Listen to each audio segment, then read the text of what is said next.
नमस्कार, मैं हूं करिश्मा श्रीवास्तव और आप देख रहे हैं INS न्यूज प्लस। खबरों की शुरुआत करें उससे पहले एक नजर हेडलाइंस पर। राजस्थान के सियासी संकट के बीच राज्यपाल कलराज मिश्र ने रखी शर्तें। राजस्थान के विधानसभा सत्र बुलाने के लिए मांगे जवाब। सत्र के दौरान सोशल डिस्टेंसिंग का ध्यान रखने की भी कही बात। राजस्थान में मुख्यमंत्री और राज्यपाल के बीच विधानसभा सत्र को लेकर खींचतान, कांग्रेस का हल्ला बोल।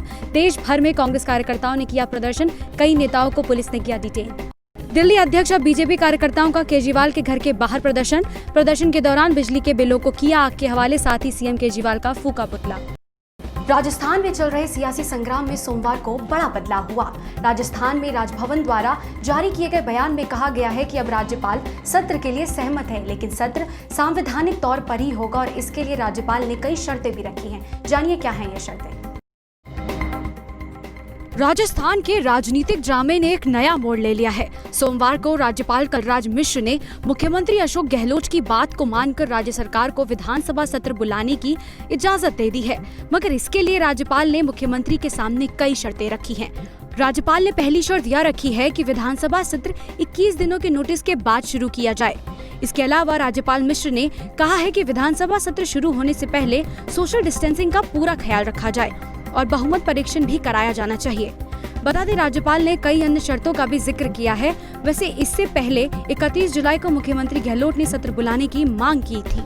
राज्यपाल ने सरकार से पूछा है कि विधानसभा सत्र के दौरान सोशल डिस्टेंसिंग का पालन किस प्रकार किया जाएगा। क्या कोई ऐसी व्यवस्था है जिसमें 200 विधायकों के अलावा 1000 से अधिक अधिकारी और कर्मचारियों के जुटने पर कोरोना संक्रमण का खतरा न हो। अगर किसी को संक्रमण हुआ तो उसे कैसे रोका जाएगा। इसके अलावा बहुमत परीक्षण हो तो उसका लाइव प्रसारण भी करना जरूरी है। राजस्थान में चल रहा राजनीतिक संकट रोज नया मोड़ ले रहा है। अब विधानसभा सत्र को बुलाने को लेकर कांग्रेस के नेताओं ने देश भर के कई राज्यों में प्रदर्शन किए। देखेंगे रिपोर्ट। राजस्थान में जारी सियासी लड़ाई के बीच कांग्रेस देश भर में अपने कार्यकर्ताओं के साथ प्रदर्शन कर रही है। राजधानी दिल्ली से लेकर देश के कई हिस्सों में कांग्रेस ने हल्ला बोल दिया। दिल्ली में कांग्रेस प्रदेश अध्यक्ष अनिल चौधरी के नेतृत्व में कांग्रेसी कार्यकर्ताओं ने विरोध प्रदर्शन किया। हालांकि दिल्ली पुलिस ने जल्द ही प्रदर्शनकारियों पर पानी फेरते हुए अनिल चौधरी को कार्यकर्ताओं समेत हिरासत में ले लिया है। इस दौरान दिल्ली कांग्रेस प्रदेश अध्यक्ष अनिल चौधरी ने सरकार पर लोकतंत्र की हत्या का आरोप लगाया है।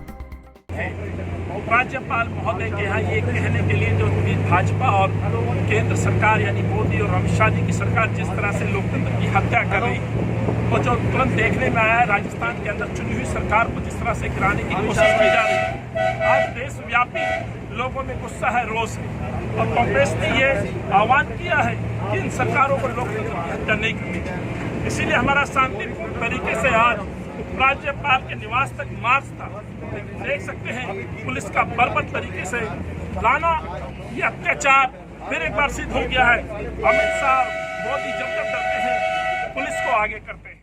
वहीं उत्तर प्रदेश की राजधानी लखनऊ स्थित राजभवन के बाहर कांग्रेस के कार्यकर्ताओं ने प्रदर्शन किया। प्रदेश अध्यक्ष अजय कुमार लल्लू, कांग्रेस नेता PL पुनिया समेत कई कांग्रेसी नेताओं को हिरासत में ले लिया गया। कांग्रेस नेताओं ने बीजेपी पर राजस्थान सरकार गिराने की साजिश रचने का आरोप लगाया।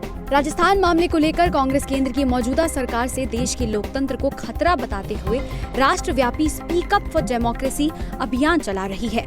अभियान के तहत देश भर में कांग्रेसी कार्यकर्ता सोशल मीडिया समेत दूसरे तमाम माध्यमों के जरिए सरकार को घेर रहे हैं। राजधानी दिल्ली में कोरोना वायरस के संक्रमण पर नियंत्रण पाने के लिए जहां आप और बीजेपी में टकरार चल रही थी, वहीं अब एक नया मुद्दा सामने उठकर आ गया है। बीजेपी ने केजरीवाल सरकार पर निशाना साधा है बिजली के बिलों को लेकर, और इसी को लेकर सोमवार को बीजेपी के प्रदेश अध्यक्ष आदेश गुप्ता ने कई नेताओं समेत केजरीवाल सरकार के खिलाफ प्रदर्शन किया। देखिए ये रिपोर्ट। एक ओर जहां कांग्रेस बीजेपी के खिलाफ देश भर में प्रदर्शन कर रही है, वहीं दूसरी ओर दिल्ली में बीजेपी केजरीवाल सरकार के खिलाफ सड़कों पर उतरी। सोमवार को बिजली के फिक्स चार्ज को लेकर केजरीवाल सरकार के खिलाफ प्रदर्शन किया। विरोध प्रदर्शन के दौरान सीएम केजरीवाल का पुतला भी फूका। जन आंदोलन के दौरान बीजेपी कार्यकर्ताओं ने जमकर प्रदर्शन किया। इस दौरान दिल्ली बीजेपी प्रदेश अध्यक्ष के साथ कई MLA और कार्यकर्ताओं ने सिविल लाइन मेट्रो स्टेशन से पैदल मार्च निकालते हुए सीएम आवास तक पहुंचने की कोशिश की, लेकिन पुलिस ने उन्हें रोकते हुए सभी को डिटेन कर लिया। बिजली जन आंदोलन दिल्ली सरकार के खिलाफ बिजली कंपनियों की मिलीभगत से जो दिल्ली सरकार लूट कर रही है और दिल्ली की जनता को मनमाने बिजली के बिल भेजे जा रहे हैं, और बढ़े हुए जो फिक्स चार्जेस हैं, आज कोरोना संकट में लोग आर्थिक कठिनाई से जूझ रहे हैं। ऐसे समय में बिजली कंपनियों के माध्यम से दिल्ली सरकार फिक्स चार्जेस वसूल रही है और लोगों को बिजली काटने के नोटिस दिए जा रहे हैं। ये जो नोटिस दिए जा रहे हैं इसके खिलाफ और फिक्स चार्जेस माफ किए जाएं, इस मांग के साथ आज भारतीय जनता पार्टी के कार्यकर्ताओं ने दिल्ली के मुख्यमंत्री आवास के बाहर उनको ये चेतावनी दी है कि आप बढ़े हुए बिजली के बिल वापस लें, फिक्स चार्जेस वापस लें। दरअसल बीजेपी का आरोप ये भी है कि बिजली बिल की एक्चुअल रीडिंग लेने के लिए केजरीवाल सरकार के कर्मचारी कोरोना का बहाना करते हैं, लेकिन डिस्कनेक्शन की चेतावनी लगातार भेजी जा रही है। फिक्स चार्ज के नाम पर बिजली कंपनियों के साथ मिलकर अरविंद केजरीवाल सरकार व्यापारियों, छोटे गेस्ट हाउस और होटल वालों को लूट रही है, जिसके लिए बीजेपी ने जन आंदोलन शुरू किया है।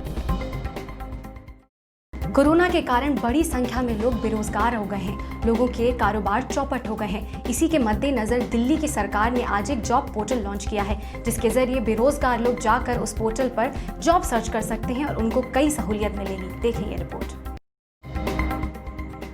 कोरोना महामारी के चलते पूरी दुनिया की अर्थव्यवस्था चरमरा गई है, कई लोगों की नौकरियां भी जा चुकी हैं। तो वहीं राजधानी दिल्ली की आम आदमी पार्टी सरकार राष्ट्रीय राजधानी की अर्थव्यवस्था को पुनर्जीवित करने के लिए सुधारों के साथ आई है, जो कोरोना वायरस प्रेरित लॉकडाउन के कारण प्रभावित हुई है। इस वायरस के कारण कई प्रवासी श्रमिक दिल्ली से बाहर अपने गाँव लौट गए हैं, वहीं कई लोगों ने इस दौरान अपनी नौकरी खो दी है। इन सभी को देखते हुए रोजगार के अधिक अवसर पैदा करने के लिए दिल्ली सरकार ने जॉब पोर्टल लॉन्च किया है। आज दिल्ली सरकार एक पोर्टल वेबसाइट शुरू करने जा रही है। इसका वेबसाइट का नाम है jobs.delhi.gov.in jobs.delhi.gov.in। इसमें जिसको भी आदमी चाहिए किसी भी तरह का, वो इस वेबसाइट पे जाके रजिस्टर करे और बोले कि मुझे इस किस्म का आदमी चाहिए, उसमें ये क्वालिफिकेशन होनी चाहिए, उसको ये काम करेगा, ये उसका ओहदा होगा, पद होगा, इतना एक्सपीरियंस होना चाहिए, वो सारी चीज़ें डाल दे उसके ऊपर, वेबसाइट के ऊपर। और जिन जिन लोगों को नौकरी चाहिए वो भी इस वेबसाइट पे जाके अपने आप को रजिस्टर कर दे कि मेरे पास इतना एक्सपीरियंस है इस चीज़ का, मैं इतना पढ़ा लिखा हूँ और मैं इन चीज़ों में इंटरेस्टेड हूँ। इसमें कई सारी कैटेगरी दी हुई है कि आपको किस तरह की नौकरी चाहिए। आपको टूरिज्म की नौकरी चाहिए, होटल की नौकरी चाहिए, आपको कंस्ट्रक्शन की नौकरी चाहिए, मजदूर की नौकरी चाहिए, पढ़े लिखे हो, किस तरह की आपको नौकरी चाहिए, तो आप बता दो कि मेरे को इस तरह की नौकरी चाहिए। आप कई सारी कैटेगरी भी भर सकते हो कि मेरे को इस तरह की नौकरी चाहिए। तो इस तरह से ये एक रोजगार बाजार है। इस वेबसाइट के ऊपर हम एक रोजगार बाजार शुरू कर रहे हैं, जहां पे नौकरी देने वाले आएंगे, नौकरी लेने वाले आएंगे, दोनों का मिलाप होगा और लोगों को नौकरियां मिलेगी। इस मुहिम के तहत रोजगार के ज्यादा अवसर पैदा होंगे। वहीं लॉकडाउन के बाद मजदूर न मिलने को लेकर सीएम ने कहा कि कोरोना के कारण प्रवासी मजदूर चले गए, ऐसे में अब इंडस्ट्री को काम करने के लिए आदमी नहीं मिल रहे हैं। इसलिए मैं आपसे अपील करता हूं कि दिल्ली में कोरोना की स्थिति ठीक हो रही है, जो दिल्ली से गए थे वो वापस आए। इसके लिए ही रोजगार बाजार शुरू किया जा रहा है। रेडी पटरी वालों को अलाउ नहीं किया जा रहा था, तो आज स्पेशल ऑर्डर निकाल रहे हैं कि रेडी पटरी वालों को भी, हॉकर्स को भी आज से अपना काम करना शुरू कर दिया जाएगा, तो वो भी अपना काम शुरू कर सकते हैं। दरअसल कोरोना मामलों को लेकर दिल्ली सरकार दिल्ली में इसके प्रसार को कंट्रोल करने के लिए दूसरे राज्यों के मुकाबले काफी आगे है, लेकिन अब शहर की अर्थव्यवस्था को तेजी से पटरी पर वापस लाने की जरूरत है, जिसके लिए ये पोर्टल शुरू होने के बाद लोगों को नौकरियों के लिए कई स्थानों पर आवेदन नहीं करना पड़ेगा। कुछ ही दिनों में बकरा ईद का त्योहार आने वाला है। जामा मस्जिद के बाहर बकरा मंडी में कोरोना वायरस का असर देखने को मिला। विक्रेताओं को बकरीद के एक हफ्ते पहले भी बकरे के खरीदार नहीं मिल रहे हैं। इसकी वजह से काफी समस्याएं खड़ी हो गई हैं लोगों के सामने। देखें ये रिपोर्ट। जामा मस्जिद के पास बकरा मंडी में कोरोना वायरस का असर देखा जा रहा है। जामा मस्जिद के बाहर उर्दू पार्क में हर साल बकरों की मंडी लगती थी, लेकिन इस बार ये मंडी नहीं लगी है, जिसकी वजह से बकरा व्यापारी सड़कों पर ही ग्राहक ढूंढ रहे हैं। इतना ही नहीं, सड़कों पर भी बकरे बेचने में काफी परेशानी हो रही है। 1 अगस्त को देश भर में बकरीद मनाई जाएगी, लेकिन कोरोना वायरस के कारण इस साल भी ईद बिल्कुल फीकी पड़ी हुई है। जामा मस्जिद के बाहर उर्दू पार्क में हर साल 1 लाख बकरा बिकने आता था और यहाँ बकरों की पूरी मंडी लगती थी, लेकिन इस बार मंडी नहीं लगी, जिसकी वजह से सड़कों पर ही बकरे बेचे जा रहे हैं और उसमें भी गिने चुने बकरे ही बिक रहे हैं। बकरे के इस टाइम कोई वो नहीं है, लोग लॉकडाउन की वजह से थोड़ी वो दिक्कत सी आ रही है, जो व्यापार नहीं है, व्यापार है लेकिन ग्राहक नहीं है। ये उर्दू पार्क में ये मंडी लगती थी, इस बार सड़कों पे बिक रहा है बकरा। सड़क पे बिक रहा, रोड पे बिक रहा बकरा। इस टाइम पहले रोड पर भीड़ रही थी, लेकिन अब तो कुछ भी कहीं दिखाई नहीं दे रही है। जहाँ था तो कुछ नहीं दिखाई दे रहा है, इस टाइम खाली रोड चल रही है। रोड चल रही है, तो नुकसान आप लोगों को है? आप व्यापार करते हैं इन बकरों का? जी व्यापार है, लेकिन नुकसान तो है, मगर करना क्या है।